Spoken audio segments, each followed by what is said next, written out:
നമസ്കാരം. ഇന്നലെ നമ്മൾ പുറത്തൊക്കെ ഇരുന്ന് 2 ദിവസത്തെ വീഡിയോ അങ്ങനെ എടുത്തു ഇല്ലേ. ഇന്നിപ്പോൾ ഞാൻ അകത്തിരുന്ന് എടുക്കണേ. നല്ല മഞ്ഞൊക്കെ ഉള്ളതുകൊണ്ട് ഒന്ന് കാണിച്ചേക്കാമെന്ന് ഓർത്തോണ്ട് വീഡിയോ എടുക്കാൻ ഇറങ്ങിയതായിരുന്നേ. ഇന്നിപ്പം ഞാൻ അകത്തിരുന്ന് എടുക്കുന്നത്. ഇന്നിപ്പോൾ ഉച്ചയാകാറായി, നല്ല വെയിലാണ് പുറത്ത്. അപ്പം പിന്നെ ഇങ്ങനെ അകത്തിരുന്ന് വീഡിയോ ഞാനപ്പോൾ ഇങ്ങനെ ഓർത്തേ, എൻ്റെയൊക്കെ പ്രായത്തിൽ അതിന് മുകളിലോട്ടുള്ളവരുടെയും ഒരു 40 വയസ്സ് വരെയുള്ളവർ പിടിച്ചു.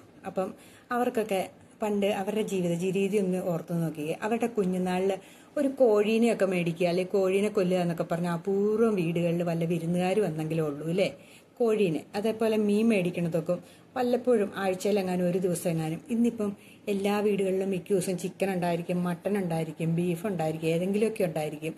മീൻ മിക്ക ദിവസങ്ങളിലും മേടിക്കും ഇല്ലേ. മീനില്ലാണ്ട് ഭക്ഷണം കഴിക്കുന്ന പിള്ളേർ കുറവാണ്. എപ്പോഴും മീൻ വേണമെന്ന് പറയും ഇല്ലേ. പണ്ടങ്ങനെയല്ലല്ലോ അല്ലേ. എന്തെങ്കിലും പച്ചക്കറികളുണ്ടെങ്കിൽ അത് കഴിച്ചു. പറമ്പിൽ കൃഷി ചെയ്യും പച്ചക്കറികൾ, അങ്ങനെയൊക്കെ അല്ലായിരുന്നോ. അതേപോലെ എല്ലാവരും തന്നെത്താനെ കൃഷി ചെയ്തായിരുന്നു അധികം ഉപയോഗിച്ചുകൊണ്ടിരുന്നത്. അല്ല, പച്ചക്കറി കൃഷിയാണെങ്കിലും മിക്കവാറും അമ്മമാരും അച്ഛന്മാരും ഒക്കെ എന്തെങ്കിലുമൊക്കെ നമ്മുടെ പറമ്പിൽ കൃഷി ചെയ്യും. എന്നിട്ട് അതായിരുന്നു നമ്മൾ കഴിച്ചുകൊണ്ടിരുന്നത് അല്ലേ. അങ്ങനെ നമ്മൾ ഒരുമാതിരി ആരോഗ്യത്തോടു കൂടി പോയി, പൊണ്ണത്തടിയൊന്നും ഇല്ലാതെ നമ്മളിങ്ങ് പോകും. ഇന്നിപ്പോൾ പിള്ളേർക്ക് പൊണ്ണത്തടിയുണ്ട് പിള്ളേർക്ക്. അതുപോലെ തന്നെ എന്നാ പറയണേ, മറ്റേ ഡയബറ്റീസ് ഉള്ളവരുണ്ട്. ഞാൻ ഇന്നലെ 2 പിള്ളേരെ കണ്ടു. ആ പിള്ളേർക്ക് 2 പേർക്കും, ഒരു ചേട്ടനും അനിയനും, അതുങ്ങൾ മെലിഞ്ഞായിരിക്കുന്ന കാര്യം പറഞ്ഞാൽ, പക്ഷെ അവർക്ക് 2 പേർക്കും ഷുഗറിൻ്റെ അസുഖമാണ് അതിൻ്റെ അമ്മ പറയുക. ഒന്ന് ഓർത്ത് നോക്കിക്കേ, ഈ കുഞ്ഞു പ്രായത്തിൽ, അതൊരു 10-18 വയസ്സുള്ള പിള്ളേരാ. ഒന്ന് ഓർത്ത് നോക്കി. അവർക്ക് അങ്ങനെ എന്തോ അസുഖത്തിൻ്റെ പേരിലുണ്ടായതായിരിക്കും, എങ്കിലാണെങ്കിലും അവർക്കും ഈ അസുഖങ്ങൾ പിടിപെട്ടേക്കുന്നു. അതേപോലെ ഇപ്പോഴേ പ്രഷറുള്ള പിള്ളേരുണ്ട്, പ്രഷർ കുറഞ്ഞിരിക്കുന്ന പിള്ളേരുണ്ട്. എന്തൊക്കെ അസുഖങ്ങളാണ് അല്ലേ. അതൊക്കെ നമ്മുടെ ജീവിതശൈലിയും കൊണ്ട് വരുന്ന രോഗങ്ങളല്ലേ ഒരു കാര്യം പറഞ്ഞിട്ടുണ്ടല്ലേ.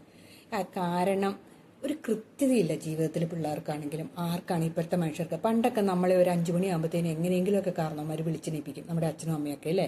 എന്നിട്ട് ഒന്നെങ്കിൽ പഠിക്കാൻ പറയും, എന്തെങ്കിലും ചുമ്മാ കിടന്നുറങ്ങാൻ സമ്മതിക്കുക പോലില്ല. 6 മണി എന്ന് പറയുന്ന സമയത്തിന് മുമ്പേ എഴുന്നേറ്റിരിക്കും നമ്മൾ മിക്കവാറും തന്നെ.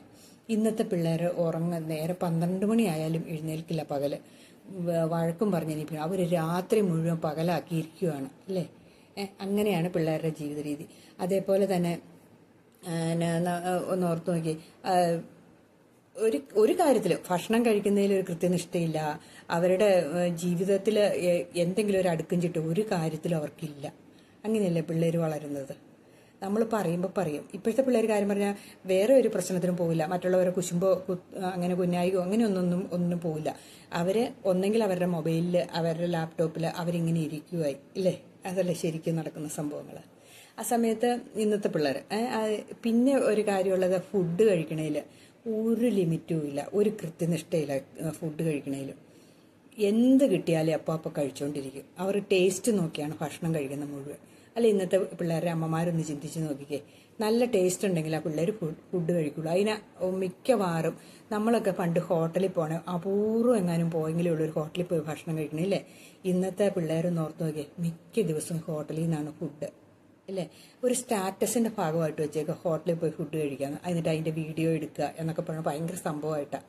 ഒന്ന് ചിന്തിച്ച് നോക്കിക്കേ. മിക്ക ആൾക്കാരും അവനവൻ്റെ സ്റ്റാറ്റസ് കാണിക്കുന്നത് ഫുഡ് ഉണ്ടാക്കണതിലും വലിയ വലിയ ഹോട്ടലിൽ പോയി കഴിക്കണതിലും ഒക്കെയല്ലേ കാണിക്കുന്നത്. ഇച്ചിരി ഞാൻ വലിയ വീട്ടിലെയാണെന്ന് അറിയിക്കാനൊക്കെ വേണ്ടിയിട്ടും ഒക്കെ കാണിക്കും. ശരിയാണോ ഞാൻ പറഞ്ഞത്? മിക്കവരും തന്നെ ഒരു ശനി ഞായർ ഉണ്ടെങ്കിലെങ്കിലും പോയിരിക്കും. ഒരു ദിവസമൊക്കെ പോണതിന് കുഴപ്പമില്ല, ആഴ്ചയില്ല. പക്ഷെ സ്ഥിരം വീട്ടിൽ ആ ഫുഡ് നമുക്ക് എന്തുകൊണ്ട് വീട്ടിലുണ്ടാക്കിക്കൂടാ? ശരിയല്ലേ. നമുക്ക് എന്തെങ്കിലുമൊക്കെ മക്കൾക്ക് നമ്മുടെ വീട്ടിലുണ്ടാക്കി കൊടുത്തിട്ടുണ്ടെങ്കിൽ ചിലവ് ചുരുങ്ങും. രണ്ടാമത്തെ കാര്യം നമ്മുടെ ആരോഗ്യത്തിന് നല്ലതല്ലേ. അജിനോമോട്ടോ അത് ഇത് എന്നൊക്കെ പറഞ്ഞുള്ള സാധനങ്ങളൊക്കെ, പ്രിസർവേറ്റീവ്സ് ഒക്കെ ചേർക്കാതെ നല്ല ഫുഡുകൾ നമ്മുടെ മക്കൾക്ക് ഉണ്ടാക്കി കൊടുക്കാൻ പറ്റില്ല. അത് നമ്മുടെ മക്കളുടെ ആരോഗ്യത്തിന് നല്ലതല്ലേ. പക്ഷേ മിക്ക അമ്മമാരും പുറത്തുനിന്ന് ഫുഡ് മേടിക്കാൻ ശ്രമിക്കും. എന്നിട്ട് അവർ എല്ലാവരും കൂടി പുറത്തു പോയി കഴിക്കും. കാര്യം പറഞ്ഞ സന്തോഷം, അതങ്ങനെയൊക്കെ കഴിയും. പൈസ ഉള്ളവർക്ക് ഒരു രസമൊക്കെയാണ്. പക്ഷേ നമ്മുടെ ആരോഗ്യം പോവുക, നമ്മുടെ മക്കളുടെ ആരോഗ്യം പോവുക എന്ന് നമ്മൾ അറിയില്ല ഇല്ലേ. നമ്മൾ സ്ഥിരമായിട്ട് കഴിക്കുമ്പോൾ അൾസർ പോലുള്ള അസുഖങ്ങളൊക്കെ ഒത്തിരി പേർക്കുണ്ടാകുന്നുണ്ട് പുറത്തുനിന്നുള്ള ഫുഡ്, ഹോട്ടൽ ഫുഡ് കഴിക്കുന്നവർക്ക്. അതേപോലെ ഈ വറുത്തതും പൊരിച്ചതുമായിട്ടുള്ള ബേക്കറി സാധനങ്ങൾ, കോളകൾ, ഇതൊക്കെ കുടിക്കുന്നതുകൊണ്ട് എന്തോരം അസുഖങ്ങൾ എന്തോരം പേർക്കാണ് ഉണ്ടാകുന്നതല്ലേ. പക്ഷെ നമ്മൾ അറിയുകയില്ല. നമ്മൾ പിന്നെ രോഗികളായി കഴിയുമ്പോഴാണ് നമ്മൾ അറിയുള്ളൂ ഈ ഇങ്ങനെയുള്ള ഭക്ഷണങ്ങളെല്ലാം കഴിക്കുന്നവർക്ക്. അത് വേറൊരു കാര്യം. പിന്നെ പച്ചക്കറികൾ, നമ്മുടെ പച്ചക്കറികൾ മിക്കതും തന്നെ വിഷമടിച്ചല്ലേ വരുന്നത്. നമ്മുടെ വീട്ടിൽ കൃഷി ചെയ്താൽ ഉണ്ടാവുമില്ല, അത് വേറൊരു കാര്യം. പുകയില കഷായം എന്നൊക്കെ പറഞ്ഞ് നമ്മൾ ചെടികൾക്ക് മേടിച്ചടിക്കാവുന്നേ ഉള്ളൂ. പക്ഷേ ഒരു പച്ചക്കറിയും നേരാമ്പാടിനും ഉണ്ടാവുന്നില്ല. അത് വളർത്തിയെടുക്കാൻ തന്നെ അതിലേറെ പാടാണ്. അപ്പം അങ്ങനെയും നമുക്കൊരു മോശമുണ്ടെങ്കിലും നമ്മളുണ്ടാക്കിയിട്ട് വിഷമില്ലാത്ത പച്ചക്കറികളൊക്കെ കഴിക്കുകയാണെങ്കിൽ, നമ്മുടെ തൊടിയിലുണ്ടാകുന്ന പച്ചക്കറികളൊക്കെ ആണെങ്കിൽ നമ്മുടെ ആരോഗ്യത്തിന് നല്ലതല്ലേ. അത് തന്നെയല്ല, അത് കൃഷി ചെയ്യുമ്പോൾ നമുക്കൊരു ആരോഗ്യം ഉണ്ടാകുകയും ചെയ്യും. പിന്നെ അടുത്തതാണ് മടി. നമ്മളൊന്ന് ഓർത്തേക്ക്, കിടന്ന് തന്നെ മൊബൈലിൽ കളിച്ചുകൊണ്ടിരിക്കുന്ന കുട്ടികൾ, ഇരുന്ന് തന്നെ ജോലി ചെയ്യുന്ന ജോലിക്കാർ, ഇരുന്ന് കഴിഞ്ഞിട്ട് വണ്ണം വെച്ച് വയറും ചാടിയിരിക്കുന്നവരേ ഉള്ളൂ. ഒന്ന് എണീറ്റ് നടക്കാൻ പോലുള്ള സാഹചര്യം ഇല്ലാണ്ട് രാവും പകലും ജോലി ചെയ്യുന്ന മനുഷ്യർ, എന്നിട്ടിങ്ങനെ ഫുഡ് ഇങ്ങനെ കഴിക്കുകയും ചെയ്യും. എല്ലാവർക്കും തന്നെ വയറ് ചാടിയവരായിരിക്കും. അത് സ്ത്രീകൾക്കാണേലും പുരുഷന്മാർക്കാണേലും അവർക്കൊരു എക്സസൈസ് ചെയ്യാൻ ഒന്നും പോകാൻ പോലും പോവുകയില്ല. പോകാൻ മടിയാണ്, പിന്നെ പോവുകയില്ല. അങ്ങനെ ഒരവസ്ഥയിലേക്കാണ് അവർ, അല്ലേ? അങ്ങനെയല്ല അവരുടെ, അതങ്ങനെ ഒരു വിഭാഗം അതിനകത്തുകൊണ്ട്. പിന്നെ മടി കാരണം മിക്കവർക്കും തന്നെ എന്നാന്ന് പറഞ്ഞാൽ ഈ ഫാറ്റ് കയറിയിട്ട് ശരീരം മുഴുവൻ കൊഴുത്ത് ഇങ്ങനെ ഇരിക്കുന്ന ഒരവസ്ഥയായിരിക്കും. പിന്നെ അടുത്തതാണ് എന്നാന്ന് പറഞ്ഞിട്ടുണ്ടെങ്കിൽ ഫാസ്റ്റ് യുഗത്തിലാണ് ജീവിക്കുന്നത്. എല്ലാം ഫാസ്റ്റാണ്. ജീവിതത്തിലെ സർവ്വ മേഖലകളിലും ഫാസ്റ്റായിട്ടാണ് അവരിയ്ക്കുന്നത്, ഇല്ലേ? അപ്പം അത് അങ്ങനെ ഒരു ഭാഗം. നമ്മളൊരു ഫാസ്റ്റ് യുഗത്തിലല്ലേ ജീവിക്കുന്നത്. ഇതിലെല്ലാം ഫാസ്റ്റാണ്. നമ്മുടെ ഫുഡ് കഴിക്കണത് തന്നെ ഫാസ്റ്റിലാണ് പിള്ളേരൊക്കെ. ഇപ്പം ഫുഡൊക്കെ പൊതിഞ്ഞു പിടിച്ച് റോളായിട്ട് പൊതിഞ്ഞു പിടിച്ച് ഓടുന്ന മക്കളെ, ജോലിക്ക് പോകുന്നവരും വലിയ വിദേശത്തൊക്കെ പോലെ തന്നെ നമ്മുടെ നാട്ടിലായി തുടങ്ങി. കാരണം എത്രയും പെട്ടെന്ന് ജോലി സ്ഥലത്ത് പഞ്ചിങ് ഇതാന്നൊക്കെ പറഞ്ഞുകൊണ്ട് സ്പീഡിൽ പോക്കൊക്കെ തുടങ്ങി, ഇല്ലേ? അപ്പം എന്നാ പറയണേ, പരമാവധി നമ്മൾ ഫാസ്റ്റ് ഒന്ന് കുറച്ച് ചെയ്യുക. ഫാസ്റ്റ് ആകും തോറും നമുക്ക് സ്ട്രെസ്സും അതേപോലെ ഇങ്ങനെയുള്ള ഈ അസുഖങ്ങളൊക്കെ ടെൻഷനൊക്കെ കൂടാനുള്ള കാരണമാവും, അല്ലേ? എന്ന് വെച്ചിട്ടുണ്ടെങ്കിൽ നമ്മളതിന് ഒപ്പം ഓടിയെത്താൻ വേണ്ടിയിട്ട് നമ്മളൊരു ശ്രമം നടത്തുകയാണ്.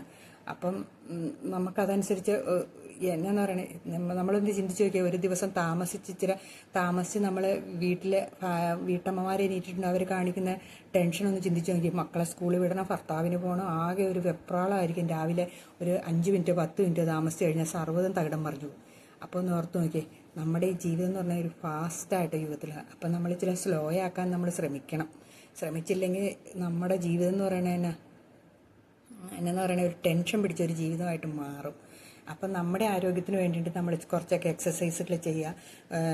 കുറച്ച് നല്ല നല്ല കൃഷി എന്ന് വെച്ചാൽ പച്ചക്കറികൾ അങ്ങനെയുള്ള നമുക്ക് വേണ്ടിയിട്ട് നമ്മൾ കൃഷി ചെയ്യാൻ ശ്രമിക്കുക.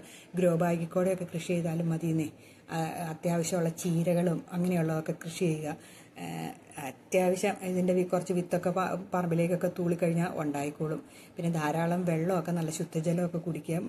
മിനറൽ വാട്ടറൊക്കെ മേടിച്ച് കുടിക്കണേക്കാളും നമ്മുടെ കിണറ്റിലുള്ള വെള്ളമൊക്കെ ചൂടാക്കി കുടിക്കാൻ നമുക്ക് പാടൊന്നുമില്ലല്ലോ, അല്ലേ? അതൊക്കെ മേടിച്ച് കുടിക്കുക. അങ്ങനെയൊക്കെ നമ്മൾ ഇച്ചിരിയോടെ സന്തോഷത്തോടെ ഇരിക്കാൻ ശ്രമിക്കുക. 2025 തൊട്ട് നല്ല ആരോഗ്യത്തെ നോക്കുന്നത് നല്ല, എന്തോരം പൈസ ആരോഗ്യത്തിന് വേണ്ടിയിട്ട് നമ്മൾ കളയുന്നത്.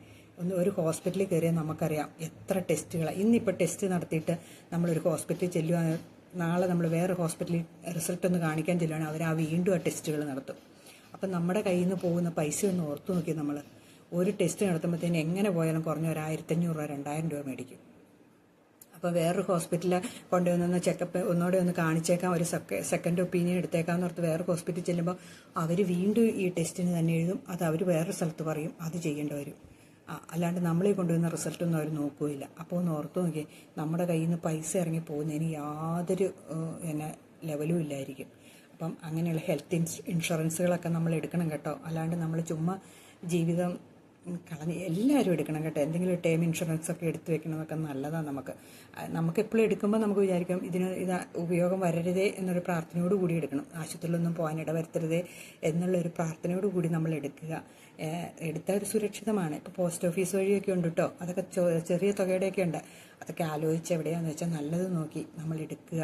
അല്ലാണ്ട് മെഡിസിപ്പ് എന്നൊക്കെ പറഞ്ഞ് കഴിഞ്ഞ എൻ്റെ ഹസ്ബൻഡിനുണ്ട് ഗവൺമെൻറ്റിൻ്റെ കഴിഞ്ഞ എൻ്റെ ഈ തൊണ്ടയുടെ ഇത് അസുഖത്തിന് വേണ്ടിയിട്ട് ഞാൻ കൊണ്ട് അവിടെ ചെന്നപ്പം അവർ മെഡിസിപ്പ് എടുക്കില്ല എന്ന് പറഞ്ഞു. കാരണം അവർ പറയുന്നത് പൈസ കിട്ടിയില്ല എന്ന്. അപ്പം അവർ എടുക്കാൻ മടി പറഞ്ഞു. അപ്പം അതുകൂട്ട് ഒക്കെ എന്തെങ്കിലുമൊക്കെ എടുത്തിട്ടുണ്ടെങ്കിൽ അതിന് പ്രയോജനം ഇല്ലെങ്കിൽ ഉള്ളവർക്ക് ഇപ്പം എന്ത് ചെയ്യാൻ പറ്റും? അത് നമുക്ക് കാണിച്ചു കൊടുക്കാനല്ലേ പറ്റുള്ളൂ. അതിൻ്റെ പൈസ ഇപ്പോഴെങ്കിലും വന്നില്ല എന്നൊക്കെ പെൻഡിങ് ആയി കിടക്കുക എന്നൊക്കെ പറഞ്ഞ് അവർ ഞങ്ങളെ കൊണ്ട് എടുപ്പിച്ചില്ല. ഞങ്ങളുടെ കയ്യിൽ നിന്ന് പൈസ പോവുക തന്നെ ചെയ്തു. അതോടുകൂടി ഞങ്ങളൊരു ഇൻഷുറൻസ് എടുക്കുകയും ചെയ്തു. അപ്പോൾ അങ്ങനെയൊക്കെ എന്തെങ്കിലുമൊക്കെ നമുക്ക് ഗുണമുള്ള ഇൻഷുറൻസുകൾ അതിൻ്റെ പാക്കേജൊക്കെ നോക്കിയിട്ട് എടുക്കാൻ ശ്രമിക്കുക.